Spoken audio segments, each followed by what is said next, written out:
কলকারখানা করার জন্য বিনা সুদে তিনি ঋণ দিয়েছিলেন শিল্প কারখানা যাতে গড়তে ব্যবসায়ীরা উৎসব হয়। তার ভিতরে আমাদের চুয়াডাঙ্গায় গঙ্গজ লিমিটেড কিন্তু বিনা সুদে কিন্তু ঋণ দিয়েছিলেন মুজাফফরকে। সারা বাংলাদেশে উনি বিনা সুদে ছোট ছোট শিল্প কারখানা বাংলাদেশে গড়ে ওঠার জন্য উনি উৎসাহ দিয়েছিলেন। সারা বাংলাদেশের গার্মেন্টস সেক্টর, এই গার্মেন্টসের প্রথম উদ্বোধক আমাদের শহীদ প্রেসিডেন্ট জিয়াউর রহমান। আমাদের কৃষকদের জন্য খাল খনন করেছিলেন, আপনি সেচের জন্য স্যালো মেশিনের লোন দিয়েছিলেন, হাইব্রিড বীজ দিয়েছিলেন।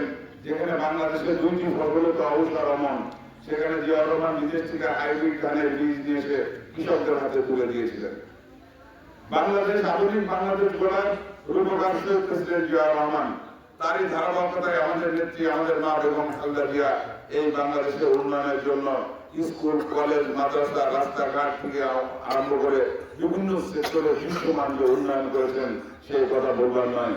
সেই জন্য জনগণের কাছে আমাদের ভোট চাইবার, ভোট প্রার্থনা করার অনেক সুযোগ আছে। সেই জন্য আপনারা সবাই ঐক্যবদ্ধ হয়ে ধানের শীষে ভোট করবেন।